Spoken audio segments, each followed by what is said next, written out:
Vamos a iniciar nuestro repaso respecto a la parte de bioestadística. Entonces recordemos que todo lo empezamos respecto a los fundamentos en bioestadística. Entonces, los fundamentos más importantes de bioestadística para el examen se plasman en la parte de la tabla 4x4 y de 4 variables importantes: sensibilidad, especificidad, valor predictivo positivo y valor predictivo negativo. Recuerda que son las 4 variables estadísticas que más te pregunta el examen. Entonces, recordemos que empezamos todos básicamente desde el cuadro 4x4. Entonces, imaginemos que este es nuestro cuadro 4x4. Recuerda que ese cuadro 4x4 siempre va a ser una relación comparativa entre riesgo de enfermedad, exposición a enfermedad o test nuevo y test antiguo. Importante. Entonces, imaginemos que en este lado están las variables de riesgo, enfermedad o test nuevo a evaluar. Y en esta variable de arriba está enfermedad o test nuevo o test antiguo a evaluar. Recuerda que básicamente encontramos en estos dos puntos factores positivos y encontramos en estos dos puntos factores negativos. Recuerda que si cruzamos básicamente positivo con positivo, eso va a ser verdaderos positivos, true positive. Si cruzamos básicamente, aquí son true positive. Si cruzamos básicamente negativos con negativos, eso quiere decir que tenemos los que de verdad son negativos, entonces son los true negatives. Ahora, si cruzamos negativos con positivos, quiere decir que por alguna razón estamos diciendo que algo es negativo cuando en realidad es positivo. Entonces son los falsos negativos. Si cruzamos nuevamente ahora positivo con negativo, estamos diciendo que algo es positivo cuando realmente es negativo. Entonces son los falsos positivos. Ahora, cada uno de los cajoncitos de la variable se designan con la letra A, B, C y D. Entonces, en A podemos tener los verdaderos positivos, en B podemos tener los falsos positivos, en C los falsos negativos y en D los verdaderos negativos. Entonces, fundamentado en eso, nos aparecen 4 variables muy preguntadas en el examen: sensibilidad, especificidad, valor predictivo positivo y valor predictivo negativo. Entonces recuerda, el primer punto es que por obligación nos toca aprendernos la fórmula, son fórmulas muy sencillas. Entonces, ¿cómo hacemos sensibilidad? Sensibilidad es igual a decir AA sobre A más C. ¿Cómo calculamos la especificidad? Es lo mismo que decir D sobre D más B. ¿Cómo calculamos valor predictivo positivo? Es lo mismo que decir A sobre A más B. Y valor predictivo negativo es lo mismo que decir D sobre D más C. Entonces recuerda que tenemos que encontrar un mecanismo alterno por si se nos llega a olvidar la fórmula. Entonces, los sensibles, las personalidades sensibles tienden a ser depresivas. Entonces los sensibles van para abajo. En cambio, los específicos tienden a ser egocéntricos, entonces van para arriba. Lo positivo va hacia la derecha, entonces va en este sentido. En cambio, lo negativo va hacia la izquierda, va en este sentido. Entonces, si observamos, básicamente la fórmula de sensibilidad es A sobre A más C. Y la forma un poco dinámica de recordarnos es que los sensibles van para abajo, los sensibles son depresivos, los depresivos van para abajo. Entonces los sensibles van para abajo, A sobre A más C. Entonces A sobre A más C va hacia abajo. Ahora los específicos son un poco más egocéntricos, entonces se suben, van para arriba. Los específicos van para arriba. Si vemos la fórmula, D sobre D más B, entonces D sobre D más B va para arriba. Los valores positivos van para la derecha, A sobre A más B. Entonces sería A sobre A más B. Ahora los negativos van hacia la izquierda. Entonces D sobre D más C. Entonces D sobre D más C. Entonces de esa forma nos aprendemos la fórmula que nos toca aprendérnosla, pero también por si algún momento la memoria nos traiciona durante el examen, recordamos esa lógica que estamos viendo en la tabla 4x4. Recuerda, estas fórmulas de estadística por obligación tienes que aprendértela. La recomendación que damos es apréndetela 2 a 3 semanas antes del examen e inmediatamente llegas al examen. Recuerda que en el examen te van a dar 2 acetatos plásticos. Inmediatamente anotas estas fórmulas y las tienes ahí anotadas. También debes de anotar las fórmulas de cardiología, las fórmulas de renal, las fórmulas de farmacología, la taxonomía de gram positivos y gram negativos. Recuerda que todo eso lo primero que tienes que hacer cuando llegas al examen es anotarlo en esa hoja de acetato. Así puedes observar cuando lo necesites en las preguntas estas necesidades. Entonces, hemos hablado hoy de sensibilidad, especificidad, valor predictivo positivo, valor predictivo negativo. Ahora, recuerda, importante, nosotros tenemos un paciente con un cuadro sintomático. Entonces, esa reunión de síntomas nos hacen pensar un síndrome. Ese síndrome queremos darle una prueba diagnóstica, pero entonces primero eso pasa por una prueba de tamizaje. Entonces las pruebas de tamizaje deben de tratar de captar la mayor cantidad de pacientes enfermos, pero no lo comprueban. Entonces en las pruebas de tamizaje se aplican las pruebas que son altamente sensibles. Entonces, si yo aplico una prueba altamente sensible, no me dice que el paciente tenga la enfermedad, pero sí me selecciona los que definitivamente la pueden tener. Por eso podemos decir que una prueba de sensibilidad negativa descarta la enfermedad. Por eso en las pruebas de tamizaje se usan las pruebas altamente sensibles. Ahora cuando tengo una prueba de tamizaje positiva, no fue negativa, entonces no me descartó la enfermedad, quiero confirmarla. Lo confirmo con una prueba altamente específica. Entonces las pruebas específicas son confirmatorias. Por lo tanto, cuando las pruebas específicas son positivas, básicamente afirman que el paciente tiene la patología. Entonces es importante, una prueba con alta sensibilidad, si es negativa, te descarta la enfermedad. Una prueba con alta especificidad, si es positiva, te afirma la enfermedad. Ahora, ¿de qué nos sirve el valor predictivo positivo? Entonces recuerda, siendo positivo para un test, ¿cuál es la probabilidad de que ese paciente de verdad o verdaderamente tenga la patología? Entonces el valor predictivo positivo me dice, siendo un test positivo, la posibilidad de que verdaderamente tenga la enfermedad. Ahora, ¿qué me dice el valor predictivo negativo? Siendo un test negativo, ¿cuál es la probabilidad de verdaderamente ser negativo para esa enfermedad? Entonces, negativo, negativo. Entonces, valor predictivo positivo, siendo el test positivo, ¿cuál es la probabilidad de verdaderamente ser positivo para la enfermedad? Valor predictivo negativo, siendo un test negativo, ¿cuál es la probabilidad de verdad ser negativo para esa enfermedad? Puntos importantes y pregunta de examen. Sensibilidad negativa descarta la enfermedad. Especificidad positiva afirma la enfermedad. Valor predictivo positivo, siendo el test positivo, ¿cuál es la probabilidad de ser verdaderamente positivo para la enfermedad? Valor predictivo negativo, siendo el test negativo, ¿cuál es la probabilidad de ser negativo en realidad para la enfermedad? Pregunta súper fija de examen.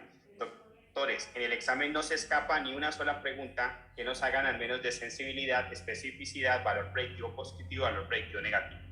Son las 4 variables más preguntadas de estadística dentro del examen. Ahora, recordemos que tenemos otras variables. Entonces nos aparece el riesgo relativo, nos aparece el odds ratio. Recuerda, 2 variables muy preguntadas en el examen. ¿Asociadas a qué? A estudios de casos y controles y cohortes. ¿Quién se asocia a cohortes? Riesgo relativo. ¿Quién se asocia a casos y controles? El odds ratio. Entonces recuerda la fórmula de riesgo relativo y la fórmula de odds ratio. Entonces la fórmula de riesgo relativo la tenemos que es A sobre A más B, y eso lo vamos a dividir en C sobre C más D. ¿Cuál es la fórmula del odds ratio? Entonces tenemos A sobre C dividido B sobre D. Pregunta de examen: riesgo relativo, odds ratio, ¿asociado a qué? A estudios de cohortes y casos y controles. Recuerda que los estudios de cohortes miran hacia adelante, por lo tanto son prospectivos. En cambio, los estudios de casos y controles miran hacia atrás, por lo tanto son estudios retrospectivos. Recuerda que nos aparecían más variables. Teníamos el riesgo atribuible, teníamos la reducción del riesgo absoluto, que se representa como ARR, y teníamos la reducción del riesgo relativo, que se representa con triple R. Recuerda que la fórmula para encontrar la parte del riesgo atribuible es A sobre A más B, le restamos la operación entre C sobre C más D. La fórmula para la reducción del riesgo absoluto, recuerda que es C sobre C más D, y a eso le restamos la operación entre A sobre A más B. El riesgo, la reducción del riesgo relativo es 1 menos RR, y recuerda que RR es riesgo relativo. Por obligación, doctores, tenemos que aprendernos estas fórmulas. ¿Qué debes de hacer? Inmediatamente llegues al examen, anótalas en los acetatos plásticos. Entonces no olvides, concepto importante en sensibilidad, negativo descarta enfermedad. Concepto importante en especificidad, positivo afirma la enfermedad. Concepto importante en valor predictivo positivo es la probabilidad de ser positivo para la enfermedad cuando el test fue positivo, entonces doble positivo. ¿Cuál es el fundamento del valor predictivo negativo? Siendo el test negativo, ¿cuál es la probabilidad de en realidad ser negativo para la patología? Importante. ¿Qué test uso para hacer tamizaje? Un test que sea altamente sensible. ¿Qué test utilizo para confirmar? Un test que sea altamente específico. No olvides, riesgo relativo asociado a estudios de cohortes, que es prospectivo. Un estudio que es de casos y controles que usa el odds ratio. Esos estudios son retrospectivos. Por lo tanto, el prospectivo parte de la exposición y va a buscar si el paciente se enferma. El retrospectivo parte del paciente enfermo y va a buscar hacia atrás a qué se expuso. Otras fórmulas importantes, no lo olvides, pregunta de examen, riesgo relativo, aquí corrijo, son 2 R's, riesgo relativo, no lo olvides, importante, riesgo atribuible, no lo olvides, también es importante la reducción del riesgo absoluto y también es importante la reducción del riesgo relativo, importante. Entonces, riesgo relativo acá y riesgo atribuible. Por favor, tómate el tiempo de aprenderte esas fórmulas. No lo olvides, te aprendes las fórmulas y cuando llegues a tu examen, inmediatamente las copias en el acetato plástico. Cada pregunta que entrenes en el eWord, en cualquier QBank o en los NVMe, anótalas en un papel y úsalas durante tu examen. Está permitido porque en tu examen real así va a ser permitido. Las anotas y las puedes ver durante el desarrollo de tus preguntas. Ahora, recordemos las fases de un ensayo clínico. Entonces, recuerda que en las fases de un ensayo clínico nos tenemos que hacer 4 preguntas. Primero nos tenemos que preguntar, ¿ese fármaco que vamos a usar, ese fármaco que queremos usar en la población es seguro? Primera pregunta que nos tenemos que hacer. Segunda pregunta, ¿ese fármaco en realidad funciona? Es decir, si sirve para para lo que queremos usarlo. Tercer pregunta, ¿ese fármaco es mejor que el que ya pueda existir en el mercado? Y si no existe ninguno en el mercado, ¿es mejor que un placebo? Y por último nos preguntamos, ¿cómo va todo en el post-market? Entonces recuerda, 4 preguntas que siempre te tienes que hacer en las fases de un ensayo clínico. ¿Seguro? ¿Funciona? ¿Es mejor? ¿Y cómo va todo en el post-market? ¿En qué momento te haces la pregunta de si el fármaco que vas a usar es seguro? En la fase 1. ¿En qué momento te preguntas si el fármaco funciona? En la fase 2. ¿En qué momento te preguntas si el fármaco es mejor? En la fase 3. ¿En qué momento te preguntas cómo va todo el post-marketing? En la fase 4. Entonces, ¿qué quiere decir esto? Cuando queremos sacar un medicamento nuevo al mercado, tiene que pasar por estas 4 fases. Entonces, pensamos, colocábamos el ejemplo, tenemos una vacuna nueva para la difteria. Entonces, lo primero que nos tenemos que preguntar, ya investigamos en laboratorio, ya hicimos todas las pruebas en laboratorio y vimos que in vitro tiene una acción adecuada en la cura de la difteria. Entonces decimos, ok, vamos a empezar a usarlo en humanos, fase 1. ¿En quién los usamos? En pacientes sanos. Pregunta de examen. Pacientes sanos, fase 1. ¿Y qué vamos a preguntarnos ahí? ¿El fármaco es seguro? Entonces, en una pequeña población, en un pequeño número de pacientes, normalmente es 10 a 30 pacientes, vamos a usar ese fármaco. Entonces, ¿qué vamos a mirar? Frecuencia cardíaca, frecuencia respiratoria, temperatura, saturación de oxígeno, gasimetría arterial, vamos a mirar muestras de orina, vamos a mirar muestras de sangre, etcétera, etcétera. Es decir, vamos a ver cómo reacciona un paciente sano frente a la exposición de ese fármaco. Si el paciente no hace ningún efecto no deseado grave, entonces pasa a la fase 2. Entonces, supongamos, le decimos, o Pfizer o cualquier tipo de laboratorio nos dice, tenemos la cura para la difteria. Ok, vamos a probarlo en 10, 15, 20 pacientes sanos y vamos a observar. No hacen choque, no hacen alteraciones hemodinámicas, no hacen fiebre en estados de riesgo. Entonces decimos, es seguro usarlo en humanos, vamos a ver si funciona. Entonces en la fase 2 lo que queremos preguntarnos es, por ejemplo, nos dicen que hay una vacuna que cura la difteria, entonces vamos a ver si en realidad esa vacuna cura contra la difteria. Entonces ahí es donde nos preguntamos, ¿funciona? Entonces, para saber si funciona, para saber si esa vacuna contra la difteria en realidad cura la difteria, tenemos que usar pacientes que tengan difteria. Entonces aquí ya no aparecen sanos, aquí ya aparecen pacientes enfermos. Y lo vamos a usar en un número de pacientes enfermos de una cantidad moderada. Entonces aquí podemos de pronto pasar a 100 pacientes, pero son enfermos.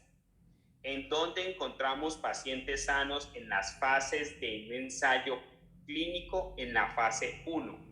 Fase 2, 3 y 4 ya son pacientes enfermos. Pregunta de examen. Entonces, básicamente aquí vamos a ver si estos 100 pacientes, ¿cuántos en realidad se curan de difteria? Recuerda, esto es un ejemplo hipotético. Supongamos que nos dimos cuenta que en verdad funcionaba. Entonces, de 100 pacientes, 98 se curan de difteria. Decimos, esto tiene una buena tasa de funcionamiento. Entonces pasamos a preguntarnos, ¿es mejor? Y supongamos, esto es un ejemplo hipotético, esta es la vacuna que cura la difteria número 2. Y resulta que teníamos otra vacuna, que era la vacuna número 1, que decía que también cura la difteria y ya venía varios años usándose para la cura de la difteria. Entonces, vamos a preguntarnos, ¿la nueva vacuna es mejor respecto a la vacuna antigua? Porque si no es mejor, ¿para qué vamos a usar una nueva vacuna si ya traemos una trayectoria de conocimiento con la antigua? Y si por el contrario, La vacuna nueva es mejor, pues ya podemos decir, podemos reemplazar la 1 con la 2. Pero si nos muestra que es igual, tampoco la debemos de reemplazar. Entonces, por eso la fase 3 toma importancia para comparar. Supongamos que no existe vacuna contra la difteria que diga que cura la difteria. Entonces, en ese caso se compara con un placebo. A un grupo de pacientes se les coloca una inyección diciéndole que es para curar la difteria, pero mentira, es solución salina. Y a otro grupo de pacientes se les coloca la vacuna en estudio. A un grupo de pacientes se les da un nuevo fármaco antihipertensivo que dice que controla la presión arterial igual o mejor que los inhibidores de la enzima convertidora de angiotensina, y a otro grupo de pacientes se les da placebo o se les da el antiguo IECA. Importante. Entonces, si ven, en la fase 3 aparecen estudios comparativos. Y recuerda, es un estudio comparativo que estamos interviniendo, entonces es un estudio comparativo intervencional. Entonces aparecen dos grupos de pacientes: los pacientes que reciben el tratamiento nuevo y los pacientes controles. Entonces, básicamente, a un grupo mucho más grande, aquí podemos decir que 1000 se les dan el tratamiento nuevo y a otros 1000 se les da el tratamiento antiguo, o se les da placebo si no existe tratamiento antiguo. Si se logra demostrar que el nuevo tratamiento es mejor, pasa a venderse el fármaco, pasa a distribuirse. Pero aun cuando se distribuye pueden haber efectos adversos que no fueron detectados en las primeras 3 fases. Entonces se continúa en vigilancia, a ver qué reportes nuevos se encuentran. Pregunta de examen. Fase 1, el fármaco es seguro. ¿En quién se usa? En un grupo pequeño de pacientes sanos. ¿Qué queremos mirar? Las reacciones de el contacto de ese fármaco con un humano, pero sano. Fase 2, ¿qué nos preguntamos? ¿Funciona?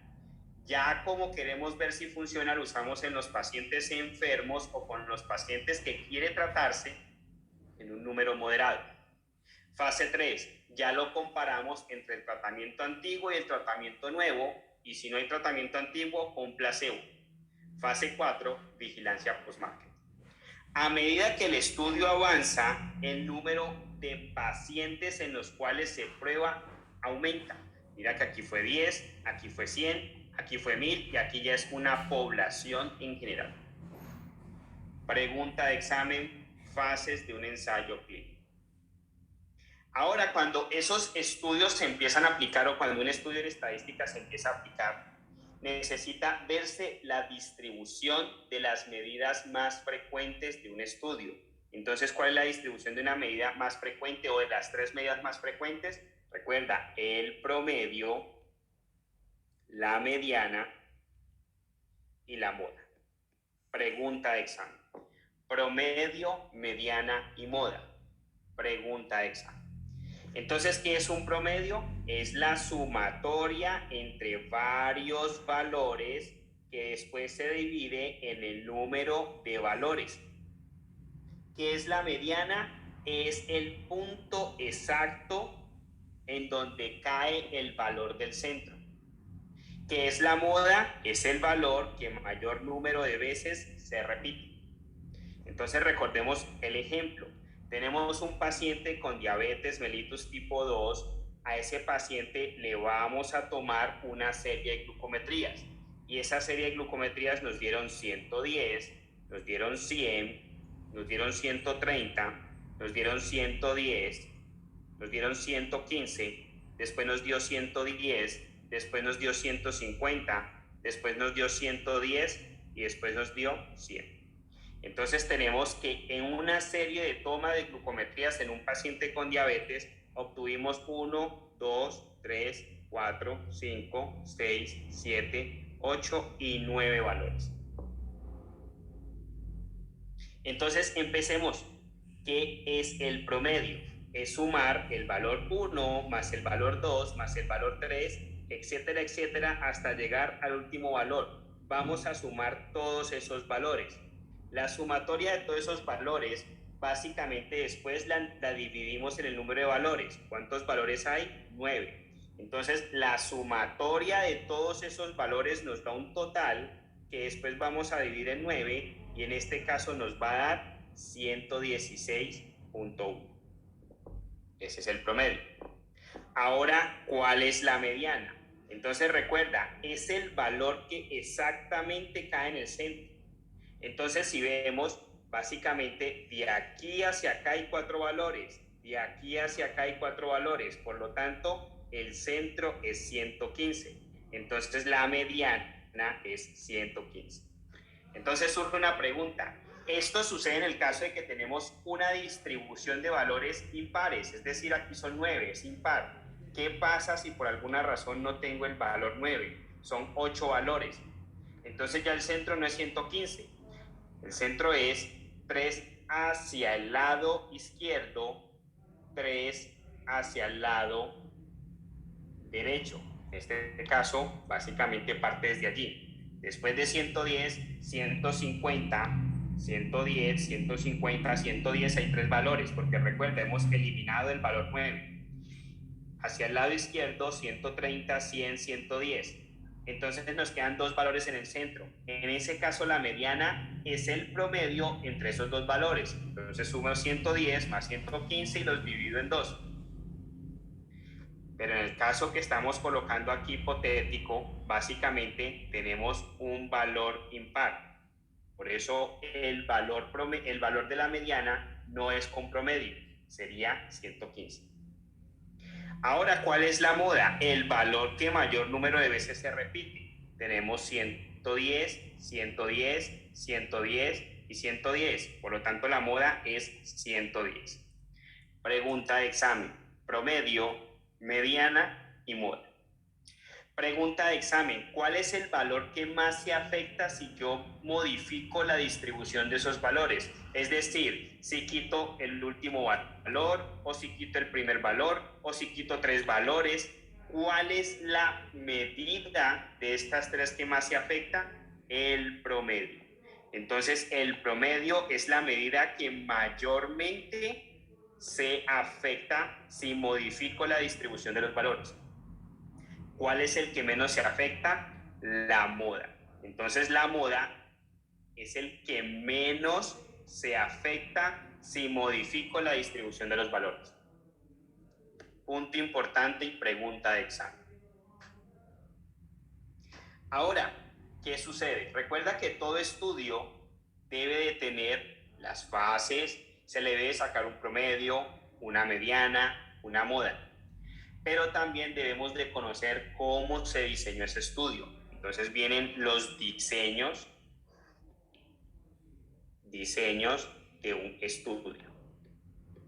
Entonces, ¿cómo encontramos los diseños de un estudio? Entonces recuerda que el primer punto en el diseño de un estudio es preguntarnos, ¿el estudio que se está realizando tiene o no tiene intervención? Entonces, la pregunta que nos hacemos, ¿tiene intervención? Haciéndose esta pregunta, doctor y doctora, vas a descartar muy fácilmente cuál es el estudio que te está preguntando el examen. Entonces, ¿qué te preguntas? ¿Hay intervención o no? Es muy sencillo. Le están dando un fármaco al grupo de pacientes que están estudiando, le están colocando una vacuna, les están tomando pruebas de sangre, les están dando un placebo, eso es intervención. Pero si no le están dando un fármaco, no le están dando una vacuna, no le están tomando muestras de sangre, no le están dando un placebo, es porque solamente están mirando al paciente, no lo tocan. Nunca es tocado por nadie, entonces no tiene intervención. Entonces, aquí básicamente nos aparecen, obviamente, 2 posibilidades. Si está siendo intervenido o no está siendo intervenido. Si el paciente está siendo intervenido, eso es un estudio experimental. Si el paciente no está siendo intervenido, eso es un estudio observacional. Entonces, en los diseños de estudios nos aparecen 2 grupos de estudios grandes. O el grupo de pacientes o el grupo de sujetos que estamos estudiando está siendo observado, o el grupo de sujetos, el grupo de pacientes que está siendo estudiado está siendo intervenido. Entonces, experimental o observacional. En los estudios observacionales aparece algo importante, pregunta de examen, que son los temas que se denominan crossover. ¿Qué es crossover? Entonces recuerda, yo decidí darle a un grupo de pacientes en fase 3 porque encontré que tenía una vacuna que cura la difteria y ya pasó fase 1, fase 2 y en fase 3 voy a hacer un estudio comparativo. Recuerda que por acá lo estuvimos viendo. En fase 3, ¿qué hacemos? Un estudio comparativo. ¿Por qué? Voy a tomar 1000 pacientes enfermos con el nuevo tratamiento y 1000 pacientes enfermos con el fármaco que se daba antes. Entonces, básicamente, yo tengo un ejemplo, 1000 pacientes a los cuales le estoy dando difteria y esta es el tratamiento nuevo. Y tengo otros 1000 pacientes, que es el grupo control, a los cuales les estoy dando placebo, porque supongamos no tenemos tratamiento antiguo.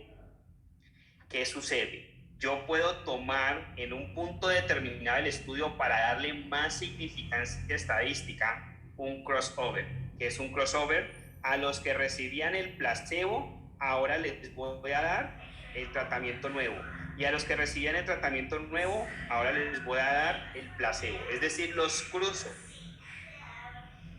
Si yo al grupo experimental le estaba dando el fármaco, en este caso el tratamiento para difteria, ahora le voy a dar el placebo.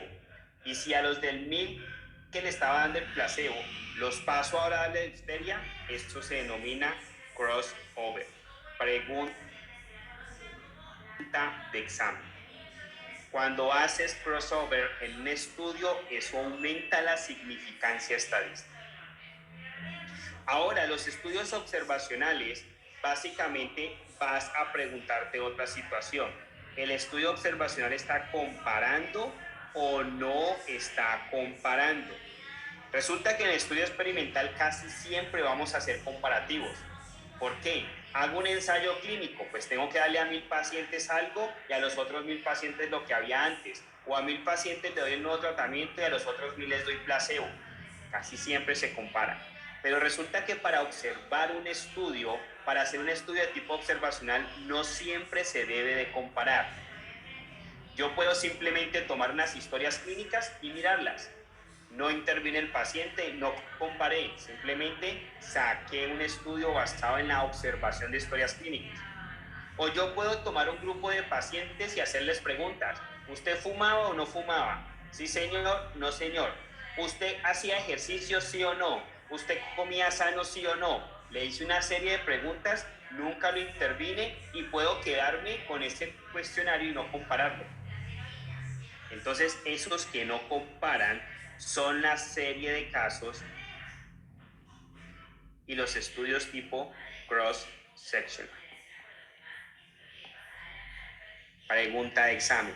Los estudios observacionales que sí comparan. Súper pregunta de examen. Entonces, esos estudios observacionales que sí comparan se dividen en dos. Los que comparan un solo grupo o los que comparan dos o más grupos. Esos que comparan un solo grupo son longitudinales. Esos que comparan dos o más grupos son los estudios de casos y controles y cohortes. Súper pregunta de examen, estudios de casos y controles y cohortes. Por lo tanto, podemos definir que los estudios de cohortes y de casos y controles son estudios comparativos, observacionales, no intervencionistas. Pregunta de examen. Recuerda que aprendimos cuando estuvimos hablando al principio que los estudios de cohortes toman un punto de medida importante que es el riesgo relativo y los de casos y controles toman un punto de medida importante que es el odds ratio. Recuerda que los estudios de cohortes son prospectivos y los de casos y controles son retrospectivos. Entonces podemos decir que los estudios de casos y controles son estudios retrospectivos que utilizan como medida el odds ratio, son estudios comparativos, observacionales, no intervencionistas. Pregunta de examen. Podemos decir que los estudios de cohortes son estudios son estudios prospectivos, miran hacia adelante, que usan medida el riesgo relativo, observacionales, comparativos, no intervencionales o no intervencionistas. Importante. Recuerda que los estudios de casos y controles y cohortes son los dos tipos de estudio más preguntados en el examen. Entonces no olvides que son observacionales, no se intervienen. No olvides que los de casos y controles usa el odds ratio y los de cohortes riesgo relativo. No olvides que los de casos y controles básicamente parten del enfermo y van a mirar hacia atrás la exposición, por lo tanto son retrospectivos. En cambio, los estudios de cohortes parten de la exposición y van a mirar hacia adelante si hace o no enfermedad, por lo tanto son prospectivos.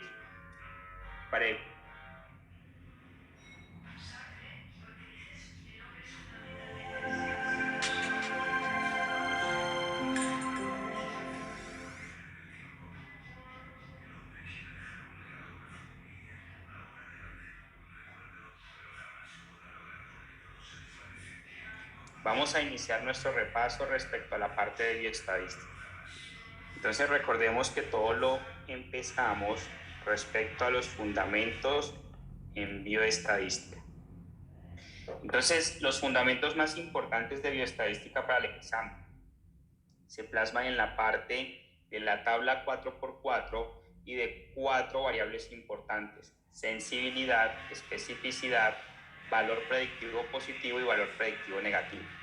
Recuerda que son las 4 variables estadísticas que más te pregunta el examen. Entonces, recordemos que empezamos todos básicamente desde el cuadro 4x4. Entonces, imaginemos que este es nuestro cuadro 4x4. Recuerda que ese cuadro 4x4 siempre va a ser una relación comparativa entre riesgo de enfermedad, exposición a enfermedad o test nuevo y test antiguo. Importante.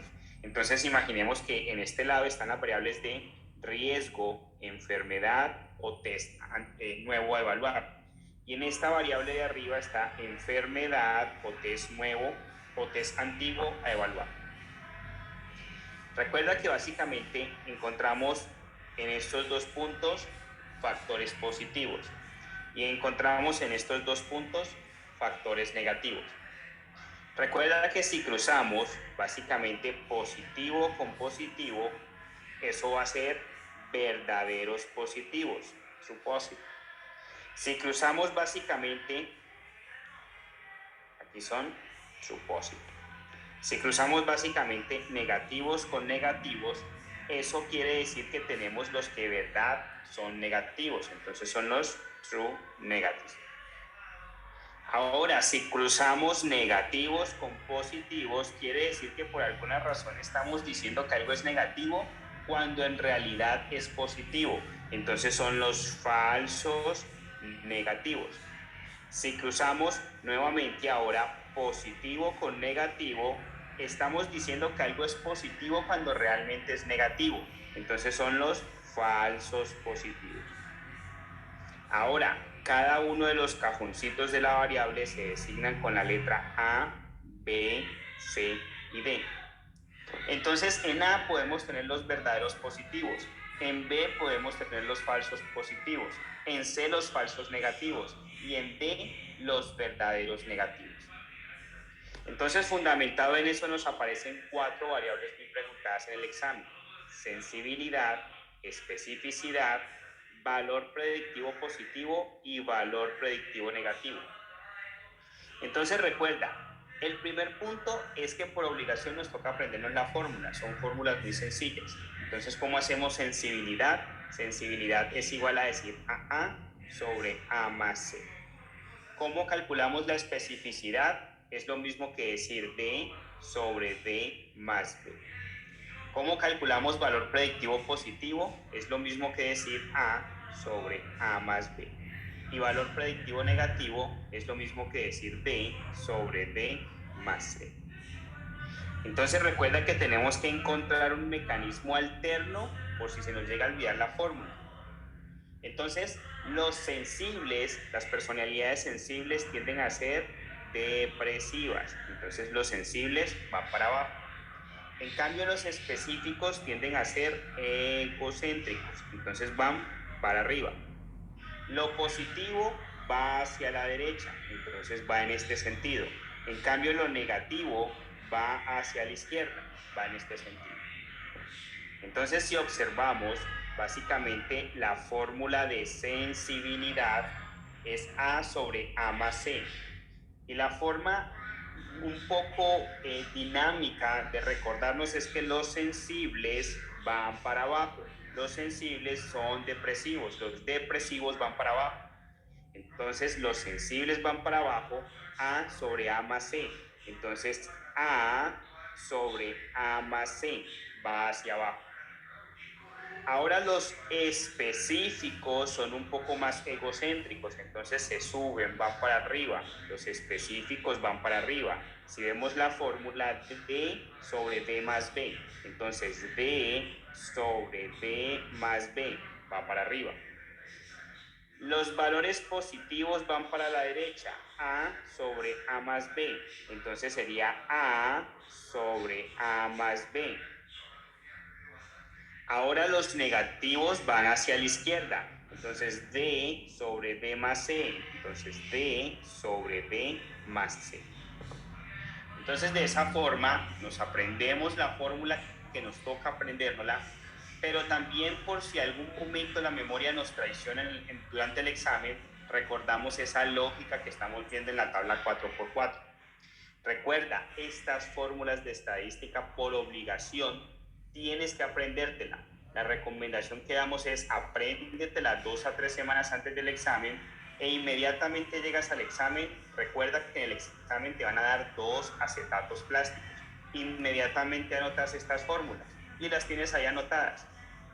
También debes de anotar las fórmulas de cardiología, las fórmulas de renal, las fórmulas de farmacología, la taxonomía de gram positivos y gram negativos. Recuerda que todo eso lo primero que tienes que hacer cuando llegas al examen es anotarlo en esa hoja de acetato. Así puedes observar cuando lo necesites en las preguntas estas necesidades.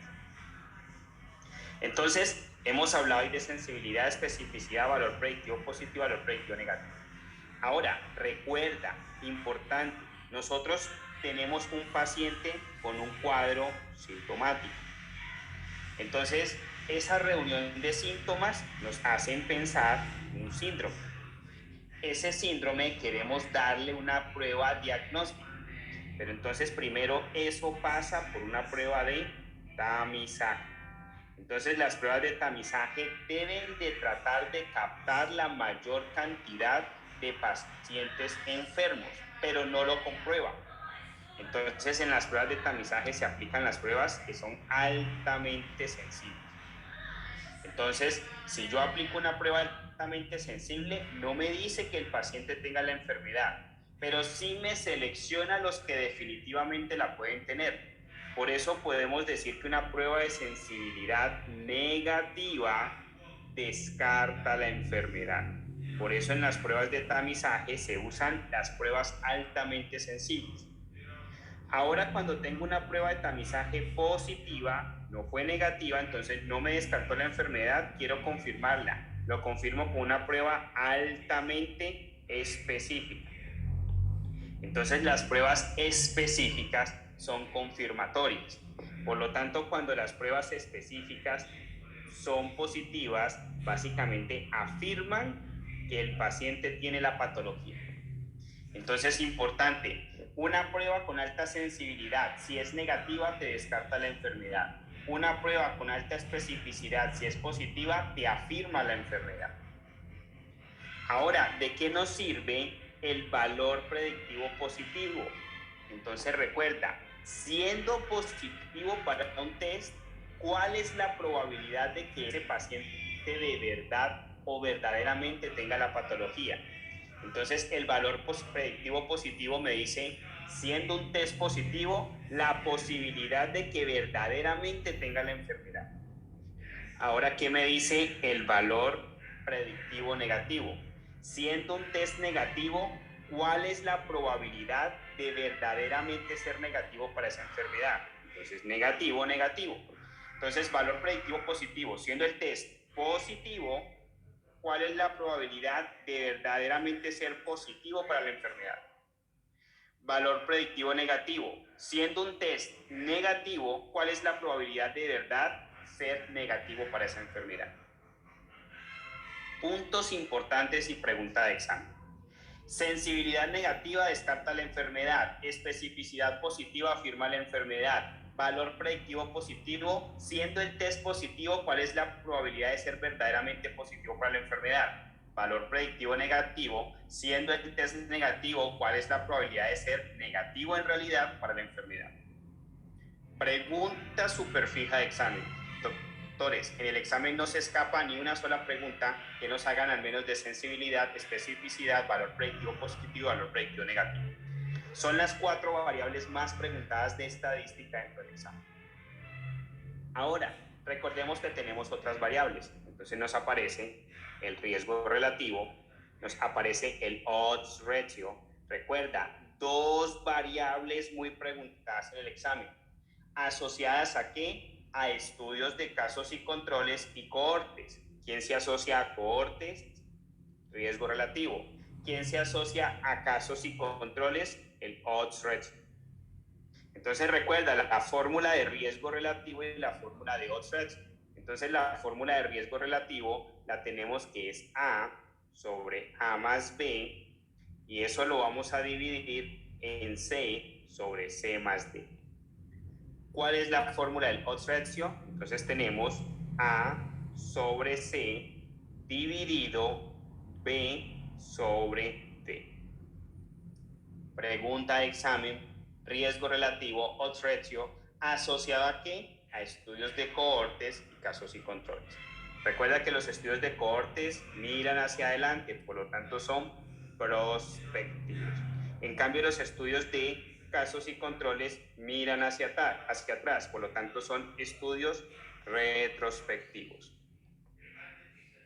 Recuerda que nos aparecían más variables. Teníamos el riesgo atribuible, teníamos la reducción del riesgo absoluto, que se representa como ARR, y teníamos la reducción del riesgo relativo, que se representa con triple R. Recuerda que la fórmula para encontrar la parte del riesgo atribuible es A sobre A más B, le restamos la operación entre C sobre C más D. La fórmula para la reducción del riesgo absoluto, recuerda que es C sobre C más D, y a eso le restamos la operación entre A sobre A más B. El riesgo, la reducción del riesgo relativo es 1 menos RR, y recuerda que RR es riesgo relativo. Por obligación, doctores, tenemos que aprendernos estas fórmulas. ¿Qué debes de hacer? Inmediatamente llegues al examen, anótalas en los acetatos plásticos. Entonces no olvides, concepto importante en sensibilidad, negativo descarta enfermedad. Concepto importante en especificidad, positivo afirma la enfermedad. Concepto importante en valor predictivo positivo es la probabilidad de ser positivo para la enfermedad cuando el test fue positivo, entonces doble positivo. ¿Cuál es el fundamento del valor predictivo negativo? Siendo el test negativo, ¿cuál es la probabilidad de en realidad ser negativo para la patología? Importante. ¿Qué test uso para hacer tamizaje? Un test que sea altamente sensible. ¿Qué test utilizo para confirmar? Un test que sea altamente específico. No olvides, riesgo relativo asociado a estudios de cohortes, que es prospectivo. Un estudio que es de casos y controles que usa el odds ratio. Esos estudios son retrospectivos. Por lo tanto, el prospectivo parte de la exposición y va a buscar si el paciente se enferma. El retrospectivo parte del paciente enfermo y va a buscar hacia atrás a qué se expuso. Otras fórmulas importantes, no lo olvides, pregunta de examen, riesgo relativo, aquí corrijo, son 2 R's, riesgo relativo, no lo olvides, importante, riesgo atribuible, no lo olvides, también es importante la reducción del riesgo absoluto y también es importante la reducción del riesgo relativo. Importante. Entonces, riesgo relativo acá y riesgo atribuido. Por favor, tómate el tiempo de aprenderte esas fórmulas. No lo olvides, te aprendes las fórmulas y cuando llegues a tu examen, inmediatamente las copias en el acetato plástico. Cada pregunta que entrenes en el eWord, en cualquier QBank o en los NVMe, anótalas en un papel y úsalas durante tu examen. Está permitido porque en tu examen real así va a ser permitido. Las anotas y las puedes ver durante el desarrollo de tus preguntas. Ahora, recordemos las fases de un ensayo clínico. Entonces, recuerda que en las fases de un ensayo clínico nos tenemos que hacer 4 preguntas. Primero nos tenemos que preguntar, ¿ese fármaco que vamos a usar, ese fármaco que queremos usar en la población es seguro? Primera pregunta que nos tenemos que hacer. Segunda pregunta, ¿ese fármaco en realidad funciona? Es decir, ¿sí sirve para lo que queremos usarlo? Tercera pregunta, ¿ese fármaco es mejor que el que ya pueda existir en el mercado? Y si no existe ninguno en el mercado, ¿es mejor que un placebo? Y por último nos preguntamos, ¿cómo va todo en el post-market? Entonces recuerda, 4 preguntas que siempre te tienes que hacer en las fases de un ensayo clínico. ¿Seguro? ¿Funciona? ¿Es mejor? ¿Y cómo va todo en el post-market? ¿En qué momento te haces la pregunta de si el fármaco que vas a usar es seguro? En la fase 1. ¿En qué momento te preguntas si el fármaco funciona? En la fase 2. ¿En qué momento te preguntas si el fármaco es mejor? En la fase 3. ¿En qué momento te preguntas cómo va todo en el post-marketing? En la fase 4. Entonces, ¿qué quiere decir esto? Cuando queremos sacar un medicamento nuevo al mercado, tiene que pasar por estas 4 fases. Entonces, pensamos, colocábamos el ejemplo, tenemos una vacuna nueva para la difteria. Entonces, lo primero que nos tenemos que preguntar, ya investigamos en laboratorio, ya hicimos todas las pruebas en laboratorio y vimos que in vitro tiene una acción adecuada en la cura de la difteria. Entonces decimos, ok, vamos a empezar a usarlo en humanos, fase 1. ¿En quién los usamos? En pacientes sanos. Pregunta de examen. Pacientes sanos, fase 1. ¿Y qué vamos a preguntarnos ahí? ¿El fármaco es seguro? Entonces, en una pequeña población, en un pequeño número de pacientes, normalmente es 10 a 30 pacientes, vamos a usar ese fármaco. Entonces, ¿qué vamos a mirar? Frecuencia cardíaca, frecuencia respiratoria, temperatura, saturación de oxígeno, gasimetría arterial, vamos a mirar muestras de orina, vamos a mirar muestras de sangre, etcétera, etcétera. Es decir, vamos a ver cómo reacciona un paciente sano frente a la exposición de ese fármaco. Si el paciente no hace ningún efecto no deseado grave, entonces pasa a la fase 2. Entonces, supongámosle, decimos, o Pfizer o cualquier tipo de laboratorio nos dice, tenemos la cura para la difteria. Ok, vamos a probarlo en 10, 15, 20 pacientes sanos y vamos a observar. No hacen choque, no hacen alteraciones hemodinámicas, no hacen fiebre en estados de riesgo. Entonces decimos, es seguro usarlo en humanos, vamos a ver si funciona. Entonces en la fase 2 lo que queremos preguntarnos es, por ejemplo, nos dicen que hay una vacuna que cura la difteria, entonces vamos a ver si en realidad esa vacuna cura contra la difteria. Entonces ahí es donde nos preguntamos, ¿funciona? Entonces, para saber si funciona, para saber si esa vacuna contra la difteria en realidad cura la difteria, tenemos que usar pacientes que tengan difteria. Entonces aquí ya no aparecen sanos, aquí ya aparecen pacientes enfermos. Y lo vamos a usar en un número de pacientes enfermos de una cantidad moderada. Entonces aquí podemos de pronto pasar a 100 pacientes, pero son enfermos. ¿En dónde encontramos pacientes sanos? En las fases de un ensayo clínico, en la fase 1. Fase 2, 3 y 4 ya son pacientes enfermos. Pregunta de examen. Entonces, básicamente aquí vamos a ver si estos 100 pacientes, ¿cuántos en realidad se curan de difteria? Recuerda, esto es un ejemplo hipotético. Supongamos que nos dimos cuenta que en verdad funcionaba. Entonces, de 100 pacientes, 98 se curan de difteria. Decimos, esto tiene una buena tasa de funcionamiento. Entonces pasamos a preguntarnos, ¿es mejor? Y supongamos, esto es un ejemplo hipotético, esta es la vacuna que cura la difteria número 2. Y resulta que teníamos otra vacuna, que era la vacuna número 1, que decía que también cura la difteria y ya venía varios años usándose para la cura de la difteria. Entonces, vamos a preguntarnos, ¿la nueva vacuna es mejor respecto a la vacuna antigua? Porque si no es mejor, ¿para qué vamos a usar una nueva vacuna si ya traemos una trayectoria de conocimiento con la antigua?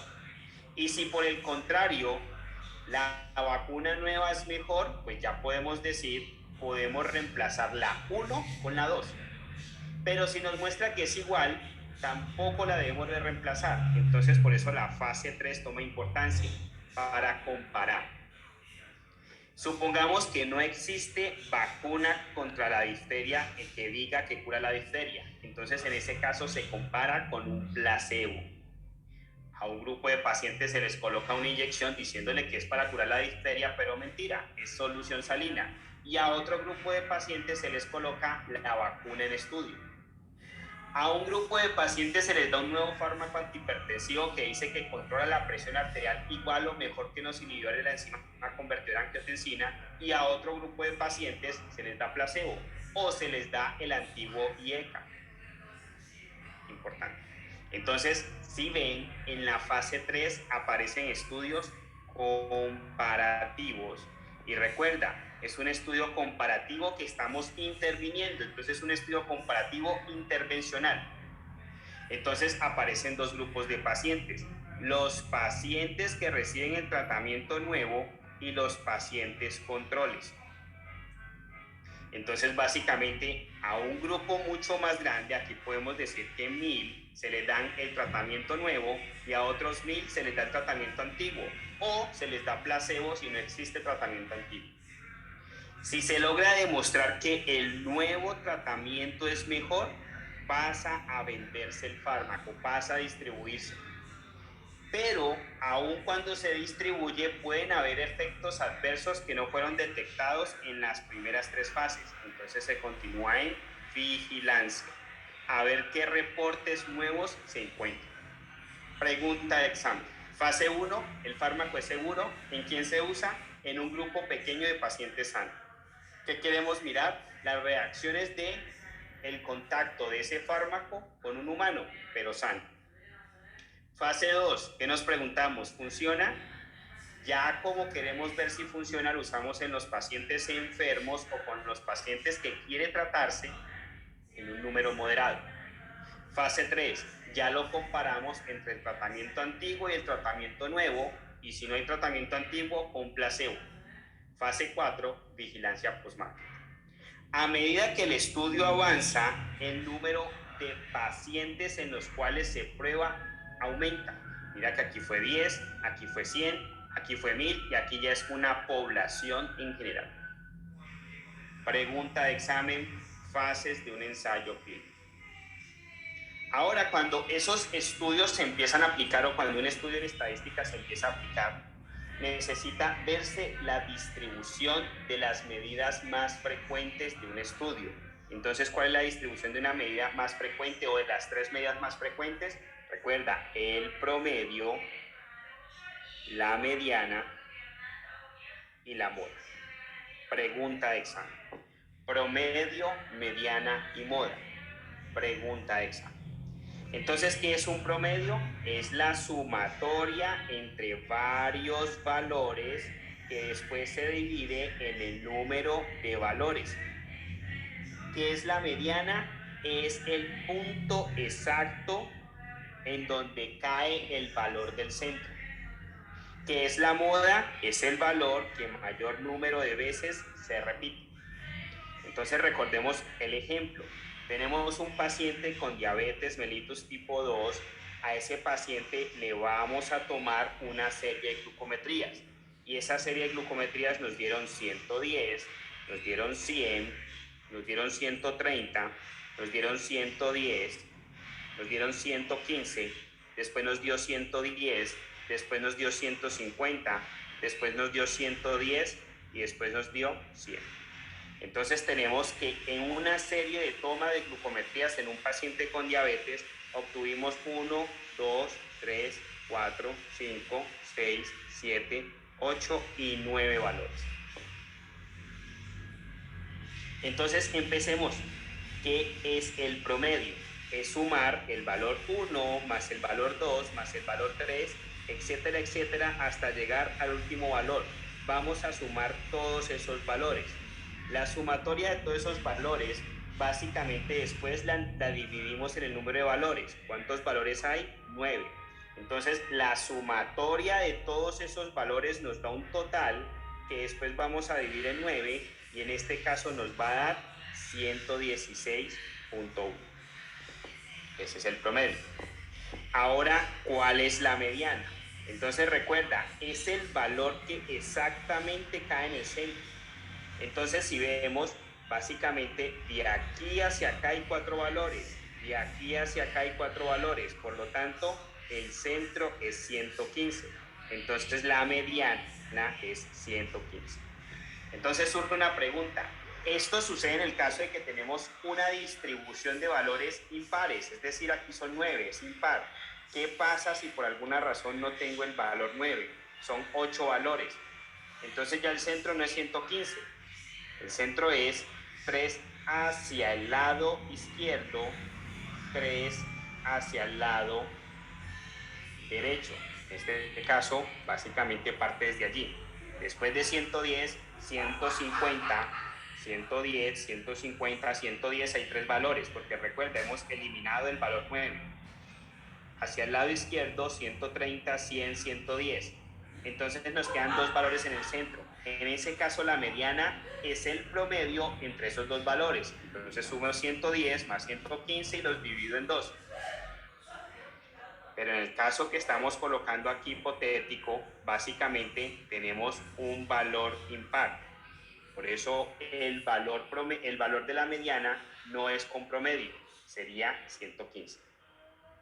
Ahora, ¿cuál es la moda? El valor que mayor número de veces se repite. Tenemos 110, 110, 110 y 110. Por lo tanto, la moda es 110. Pregunta de examen. Promedio, mediana y moda.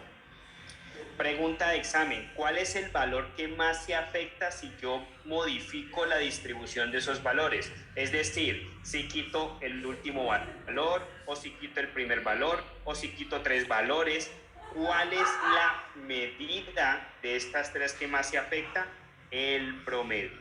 Entonces, el promedio es la medida que mayormente se afecta si modifico la distribución de los valores. ¿Cuál es el que menos se afecta? La moda. Entonces la moda es el que menos se afecta si modifico la distribución de los valores. Punto importante y pregunta de examen. Ahora, ¿qué sucede? Recuerda que todo estudio debe de tener las fases, se le debe sacar un promedio, una mediana, una moda. Pero también debemos de conocer cómo se diseñó ese estudio. Entonces vienen los diseños de un estudio. Entonces, ¿cómo encontramos los diseños de un estudio? Entonces recuerda que el primer punto en el diseño de un estudio es preguntarnos, ¿el estudio que se está realizando tiene o no tiene intervención?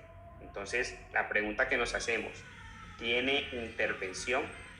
Haciéndose esta pregunta, doctor y doctora, vas a descartar muy fácilmente cuál es el estudio que te está preguntando el examen.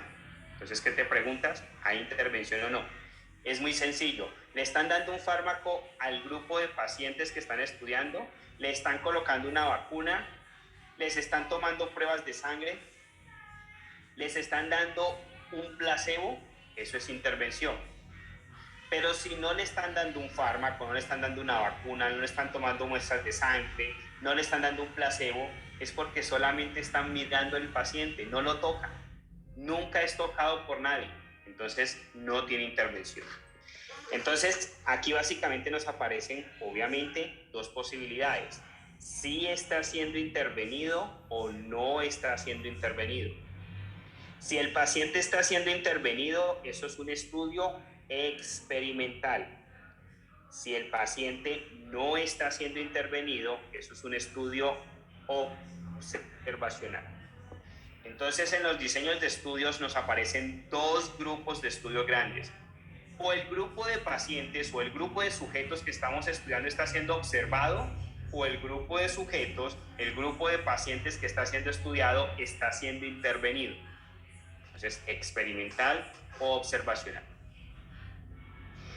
En los estudios observacionales aparece algo importante, pregunta de examen, que son los temas que se denominan crossover. ¿Qué es crossover? Entonces recuerda, yo decidí darle a un grupo de pacientes en fase 3 porque encontré que tenía una vacuna que cura la difteria y ya pasó fase 1, fase 2 y en fase 3 voy a hacer un estudio comparativo. Recuerda que por acá lo estuvimos viendo. En fase 3, ¿qué hacemos? Un estudio comparativo. ¿Por qué? Voy a tomar 1000 pacientes enfermos con el nuevo tratamiento y 1000 pacientes enfermos con el fármaco que se daba antes. Entonces, básicamente, yo tengo un ejemplo, 1000 pacientes a los cuales le estoy dando difteria y esta es el tratamiento nuevo. Y tengo otros 1000 pacientes, que es el grupo control, a los cuales les estoy dando placebo, porque supongamos no tenemos tratamiento antiguo. ¿Qué sucede? Yo puedo tomar en un punto determinado del estudio para darle más significancia estadística un crossover. ¿Qué es un crossover? A los que recibían el placebo, ahora les voy a dar el tratamiento nuevo. Y a los que recibían el tratamiento nuevo, ahora les voy a dar el placebo. Es decir, los cruzo. Si yo al grupo experimental le estaba dando el fármaco, en este caso el tratamiento para difteria, ahora le voy a dar el placebo. Y si a los del 1000 que le estaba dando el placebo los paso ahora a darle difteria, esto se denomina crossover. Pregunta de examen. Cuando haces crossover en un estudio, eso aumenta la significancia estadística. Ahora, los estudios observacionales, básicamente vas a preguntarte otra situación. ¿El estudio observacional está comparando o no está comparando? Resulta que en el estudio experimental casi siempre vamos a hacer comparativos. ¿Por qué? Hago un ensayo clínico, pues tengo que darle a 1000 pacientes algo y a los otros 1000 pacientes lo que había antes. O a 1000 pacientes le doy el nuevo tratamiento y a los otros 1000 les doy placebo. Casi siempre se compara. Pero resulta que para observar un estudio, para hacer un estudio de tipo observacional, no siempre se debe de comparar. Yo puedo simplemente tomar unas historias clínicas y mirarlas. No intervine el paciente, no comparé, simplemente saqué un estudio basado en la observación de historias clínicas. O yo puedo tomar un grupo de pacientes y hacerles preguntas. ¿Usted fumaba o no fumaba? Sí, señor, no, señor. ¿Usted hacía ejercicio, sí o no? ¿Usted comía sano, sí o no? Le hice una serie de preguntas, nunca lo intervine y puedo quedarme con ese cuestionario y no compararlo. Entonces, esos que no comparan son la serie de casos y los estudios tipo cross-section. Pregunta de examen. Los estudios observacionales que sí comparan. Súper pregunta de examen. Entonces, esos estudios observacionales que sí comparan se dividen en dos. Los que comparan un solo grupo o los que comparan dos o más grupos. Esos que comparan un solo grupo son longitudinales. Esos que comparan dos o más grupos son los estudios de casos y controles y cohortes. Súper pregunta de examen, estudios de casos y controles y cohortes. Por lo tanto, podemos definir que los estudios de cohortes y de casos y controles son estudios comparativos, observacionales, no intervencionistas. Pregunta de examen. Recuerda que aprendimos cuando estuvimos hablando al principio que los estudios de cohortes toman un punto de medida importante que es el riesgo relativo y los de casos y controles toman un punto de medida importante que es el odds ratio. Recuerda que los estudios de cohortes son prospectivos y los de casos y controles son retrospectivos. Entonces podemos decir que los estudios de casos y controles son estudios retrospectivos que utilizan como medida el odds ratio, son estudios comparativos, observacionales, no intervencionistas. Pregunta de examen. Podemos decir que los estudios de cohortes son estudios prospectivos, miran hacia adelante, que usan medida el riesgo relativo, observacionales, comparativos, no intervencionales o no intervencionistas. Importante. Recuerda que los estudios de casos y controles y cohortes son los dos tipos de estudio más preguntados en el examen. Entonces no lo olvides que son observacionales, no se interviene. No olvides que los de casos y controles usa el odds ratio y los de cohortes riesgo relativo. No olvides que los de casos y controles básicamente parten del enfermo y van a mirar hacia atrás la exposición, por lo tanto son retrospectivos. En cambio, los estudios de cohortes parten de la exposición y van a mirar hacia adelante si hace o no enfermedad, por lo tanto son prospectivos. Pregunta súper fija de examen. Tenemos que tener eso muy claro. Entonces recuerda que a partir de ese punto, si entiendes eso, va a hacerte fácil todo en el examen, porque la gran mayoría de las preguntas del examen son sensibilidad, especificidad, valor predictivo positivo, valor predictivo negativo, como lo vimos al principio. También importante porque en el examen te van a preguntar el diseño de estudios. En el examen te van a preguntar las fases de un estudio. Importantísimo y pregunta de examen. Y en el examen te van a preguntar promedio, mediana y moda. Ahora, recuerda que cuando estamos haciendo un estudio aparecen situaciones que se denominan los sesgos, bias. Entonces, básicamente queremos aplicar muy bien todo el proceso del estudio estadístico, pero pueden aparecer cosas, como su nombre lo dice, que sesgan el reporte final del estudio, que alteran porque algo sucedió durante el estudio. Entonces recuerda que hay sesgos o vallas asociados al paciente, hay sesgos o vallas asociados al científico que hace el estudio, o hay sesgos o vallas asociados al estudio propiamente. Entonces recuerda, los dos sesgos más importantes asociados al paciente es el Hawthorne y el Ricard. Los dos sesgos asociados al científico más importantes son el de selección y el del observador. Pregunta de examen. El sesgo asociado al estudio, que en realidad no es un sesgo, pero lo podemos ver como un sesgo, es el de confusión, el de confounding. Y nos aparece el del efecto de modificación. 6 sesgos importantes para el examen. Entonces, ese primer sesgo que está asociado al paciente, que es el Hawthorne, básicamente ¿a qué se asocia? Pregunta típica del examen. Paciente con hipercolesterolemia, obeso, que todo el día se la pasa sentado en un asiento viendo televisión, y le dices, a partir de mañana vamos a ver qué tanto deporte haces. El paciente se previene y, como está avisado, empieza a hacer deporte. Entonces queremos estudiar qué tanto deporte hacen los pacientes obesos. Debido a que el paciente se sesgó, le hemos dicho, se ha dado cuenta que va a ser observado, cambia su comportamiento y eso nos altera el estudio. Vamos a decir que ese paciente hace 30 minutos de ejercicio diario cuando en realidad no lo hace.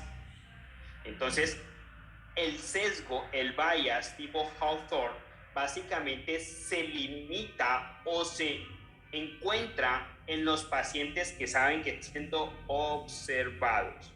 Cuando tú sabes que estás siendo observado, puedes cambiar tu comportamiento. El recall, como su nombre lo dice, no recuerda. Entonces, no me acuerdo. Esto sucede muy frecuentemente en los estudios que se usan a base de encuestas. Paciente con cáncer de pulmón. Dejó de fumar hace 25 años, pero los efectos al final se vieron representados en el desarrollo de cáncer de pulmón. Y le preguntas, Pepito Pérez, hace 25 años, ¿qué días fumabas cigarrillo? Y él dice, creo que eran los lunes, creo que eran los miércoles, creo que los jueves fumaba más, pero no me acuerdo exactamente, creo que eran 20 o creo que eran 30. Debido a que no se acuerda exactamente, eso puede alterar el resultado del estudio. El que está asociado al científico, el de selección, por alguna razón, el que diseña el estudio no selecciona adecuadamente los grupos, no los distribuye adecuadamente. El del observador típicamente está asociado a no cegar el estudio. Recuerda que hay algo que le da potencia al estudio, le da significancia al estudio, que es el double blind, el cegamiento doble. Cego al que recibe el tratamiento o al que está siendo estudiado, y también cegamos al que va a dar el tratamiento.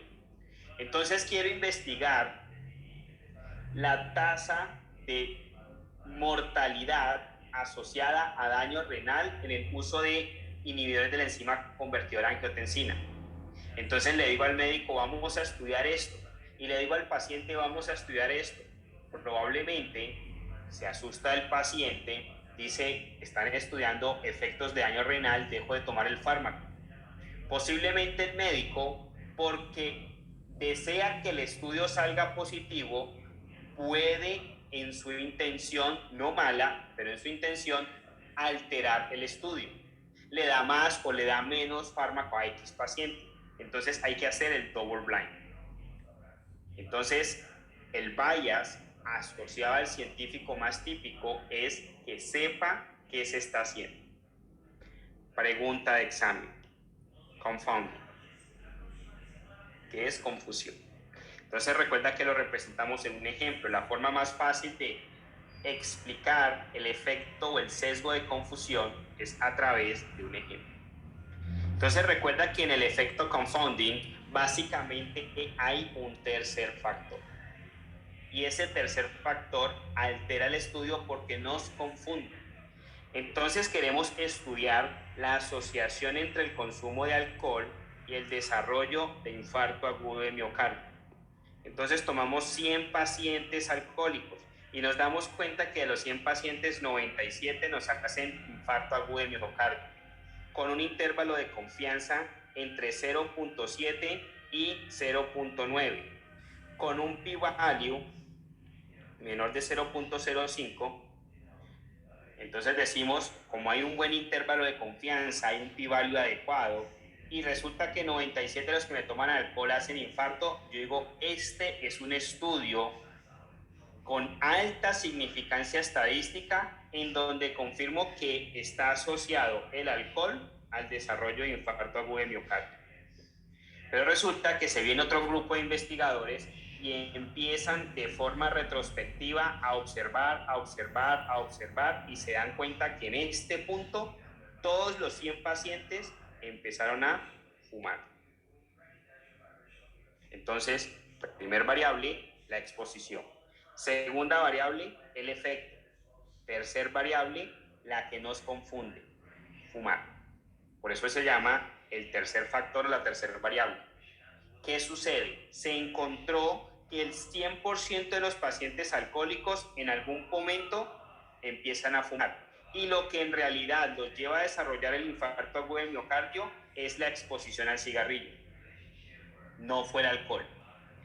Entonces, básicamente, esa variable de la confusión se genera cuando un tercer factor ingresa en el proceso del estudio, genera lo que estábamos esperando, pero no se asocia al primer factor, sino que en realidad fue secundario al tercer factor. Pregunta súper fija en el examen. Efecto de confusión es un tercer factor asociado al primer factor que conlleva a lo que esperábamos asociado al primer factor. Importante.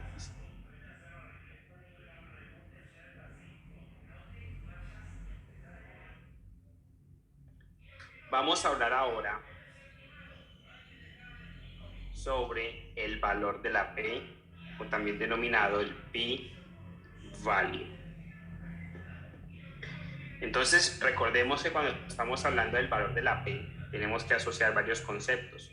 Tenemos que asociar el concepto de hipótesis nula, el concepto de hipótesis alternativa, el concepto de error tipo 1 y el concepto de error tipo 2.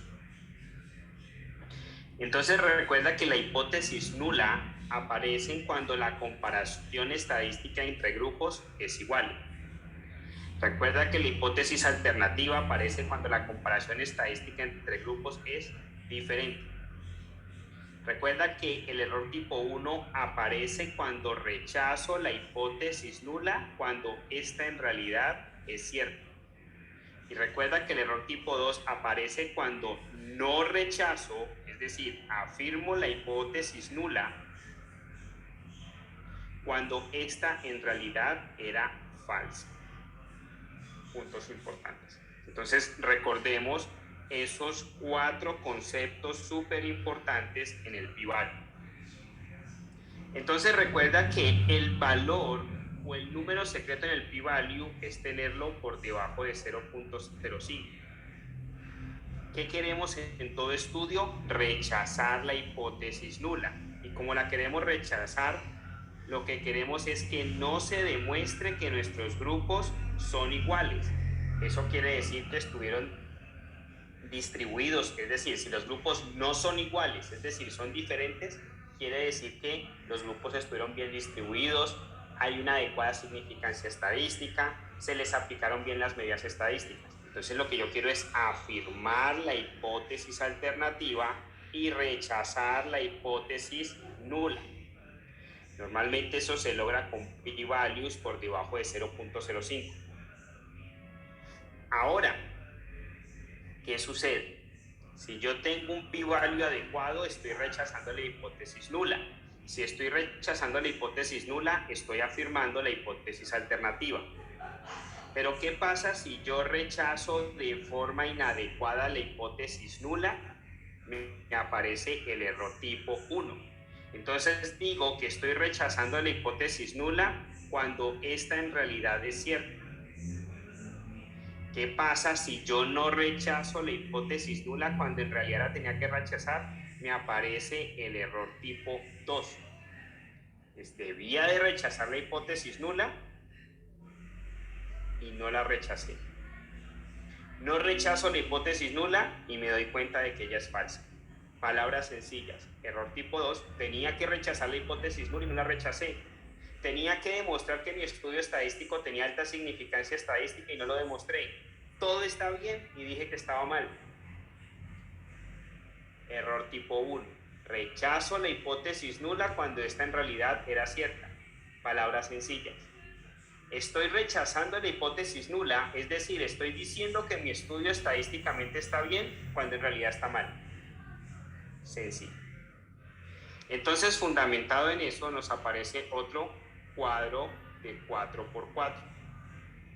¿En dónde se ubica el error tipo 1? Aquí. ¿En dónde se ubica el error tipo 2? Aquí. ¿En dónde aparece el poder estadístico? En este punto. Y aquí nos aparece 1 menos alfa. El poder estadístico se define como 1 menos beta. Es decir, cuando yo demuestro que hay 1 menos beta, es porque rechacé la hipótesis nula, es porque tengo aleatorización, es porque hice todo bien en el estudio estadístico. Punto importante, p-value es un concepto que a veces nos puede enredar, pero es sencillo. P-value hipótesis nula, hipótesis alternativa, error tipo 1, error tipo 2, son conceptos que siempre van asociados. Ahora, recordemos que en los estudios de cohortes y en los estudios de casos y controles, siempre vamos a aplicar en cada uno de ellos una medida. Entonces, en los estudios de casos y controles, el odds ratio, y en los estudios de cohortes, el riesgo relativo. Recuerda que los estudios de cohortes son prospectivos. Recuerda que los estudios de casos y controles son retrospectivos. Entonces, si es prospectivo, parto de la exposición y voy a mirar si el paciente se enferma. En los estudios de casos y controles, parto del paciente enfermo y voy a mirar a qué estuvo expuesto. Es decir, el presente en el estudio de cohortes es aquí. El presente en el estudio de casos y controles es aquí. Ahora, esa medida del odds ratio y esa medida del riesgo relativo se mira en 3 puntos. O el riesgo relativo o el odds ratio me da 1, o me da igual a 1, o me da menor a 1. Mayor a 1, igual a 1 o menor a 1. Entonces coloquémoslo aquí. Odds ratio y riesgo relativo que me está dando más de 1, me está dando igual a 1 o me está dando menos de 1. Si el riesgo relativo o el odds ratio me dice que está mayor a 1, eso significa de que hay una asociación positiva. Es decir, ya sea la enfermedad que estoy tomando el día de hoy, la estoy mirando hacia atrás a ver si estaba asociada a una exposición, eso quiere decir que sí hay relación. Ya sea que lo tomo en el presente con la exposición y lo miro al futuro, sí hay asociación. Entonces, es presente cáncer de pulmón, presente exposición al cigarrillo. Puedo decir que un estudio de cohortes estudió a 100 pacientes que fuman desde hoy para mirar si hacen desarrollo de cáncer de pulmón en 2 años, fue positiva. O puedo decir que pacientes que tengo con cáncer de pulmón me fui a investigar a ver si fumaban, fue positiva. Entonces, si el odds ratio o el riesgo relativo son mayor de 1, eso quiere decir asociación positiva. La enfermedad sí está asociada con la exposición. Pero si el riesgo relativo o el odds ratio fue igual a 1, eso quiere decir de que no hay asociación.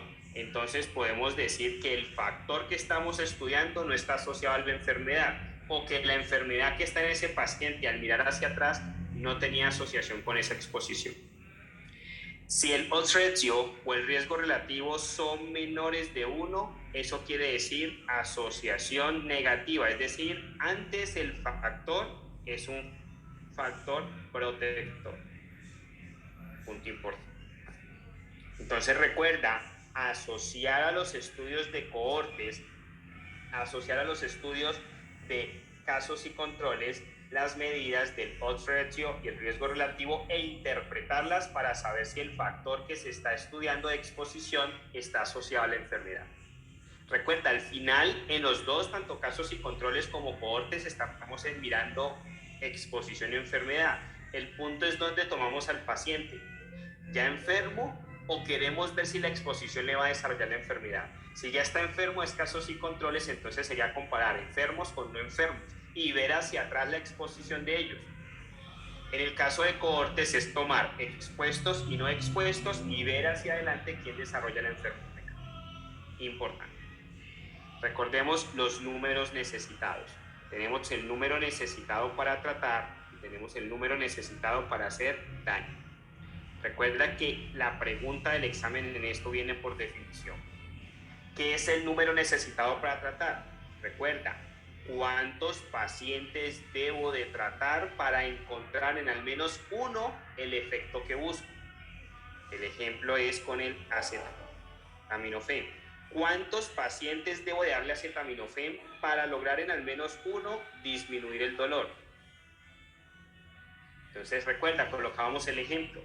Supongamos que el número necesitado para tratar de el acetaminofén es 1 en 8.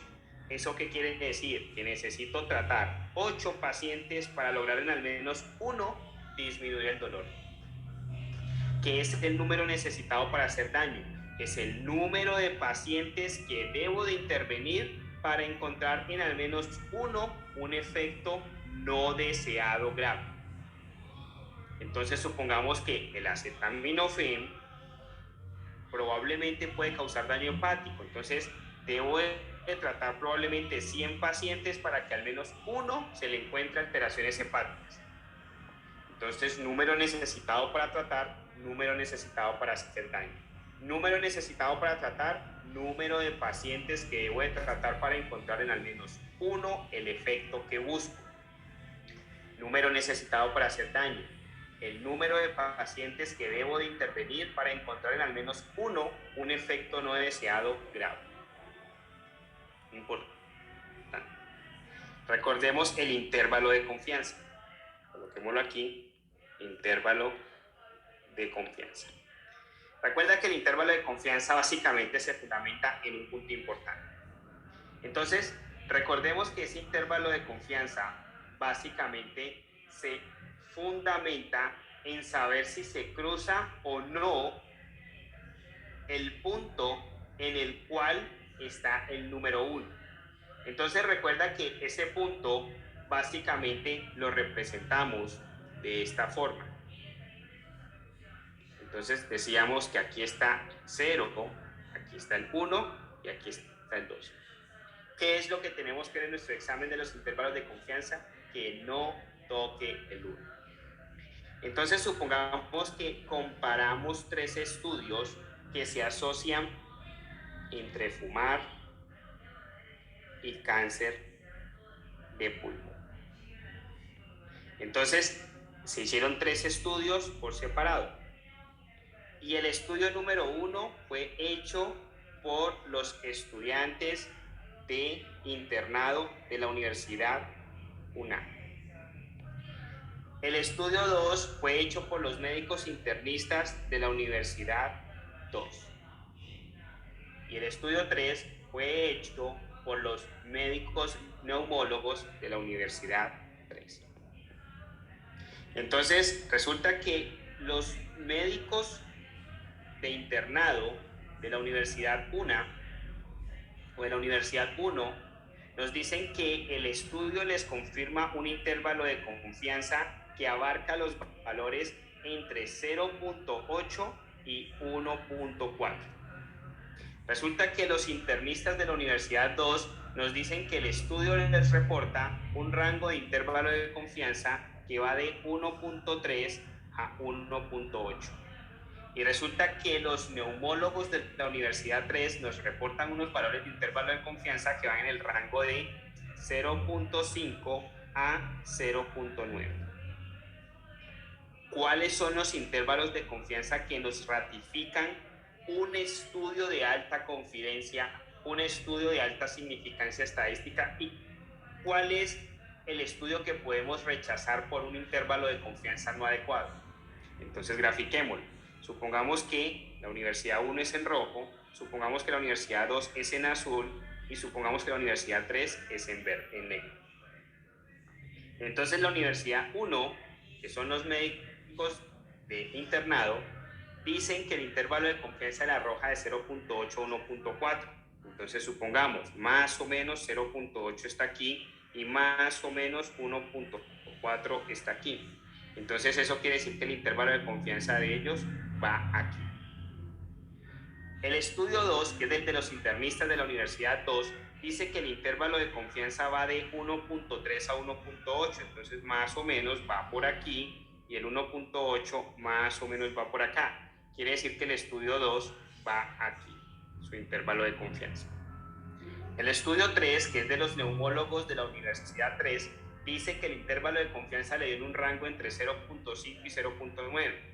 Eso quiere decir que el estudio 3, más o menos, 0.5 está aquí y 0.9 está aquí. Entonces quiere decir que el estudio 3 está aquí más o menos. ¿Cuál es el intervalo de confianza que no es confiable? ¿Cuál es el intervalo de confianza que atravesó el 1? ¿Cuál es el intervalo de confianza que baja la significancia estadística?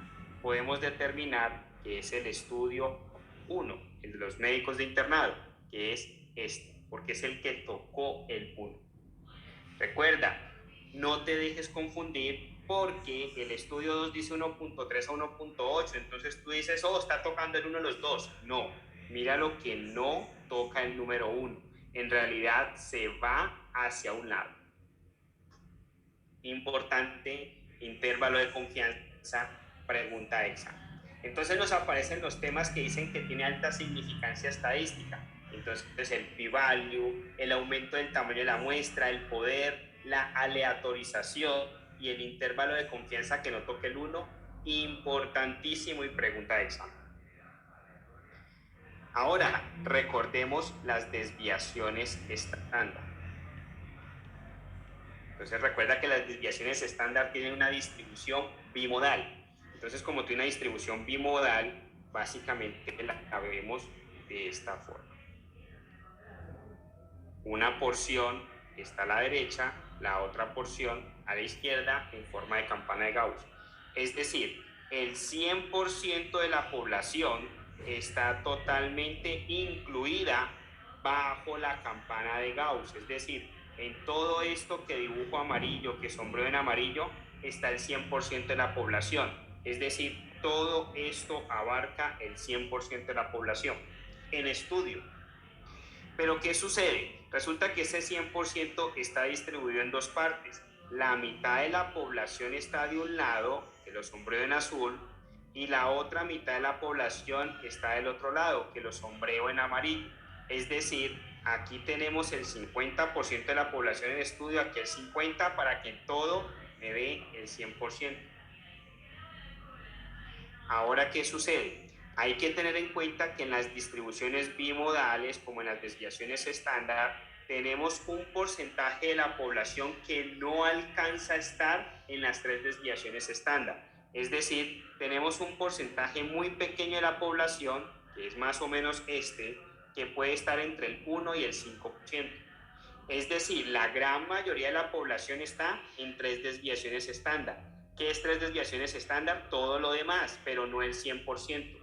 Todo lo demás es aproximadamente 99.7%, que eso equivale a tres desviaciones estándar.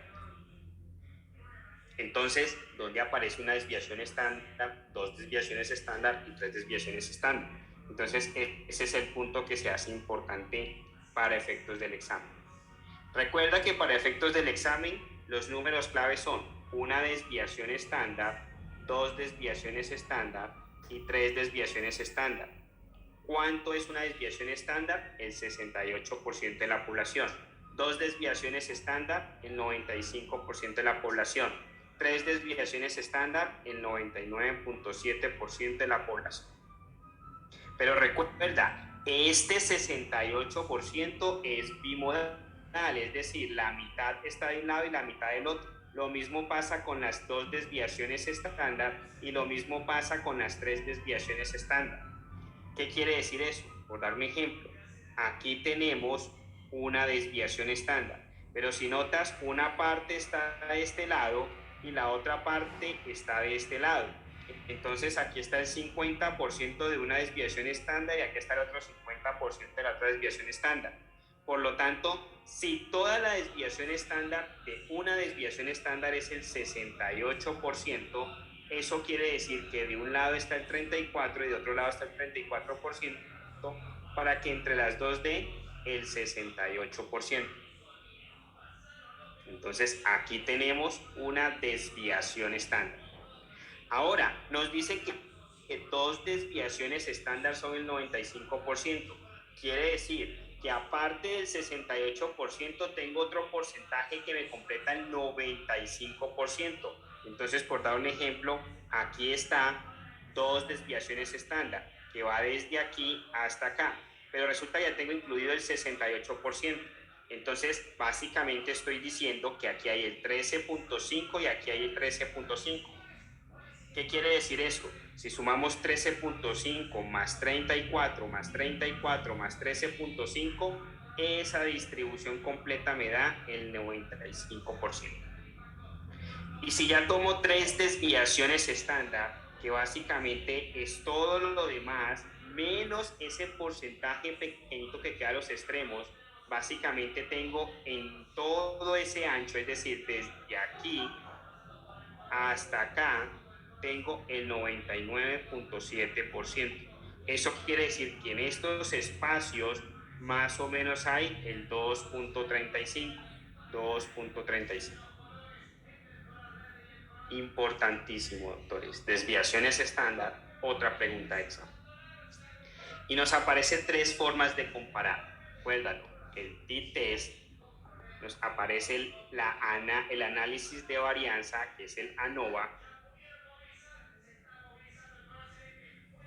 Lo escribí al contrario, ANOVA, análisis de varianza, y nos aparece el chi-square. Entonces recuerda, todos están haciendo comparándolos, entonces todos son comparativos, comparativos y comparativos. ¿Qué compara el t-test? Dos promedios. ¿Qué compara la ANOVA?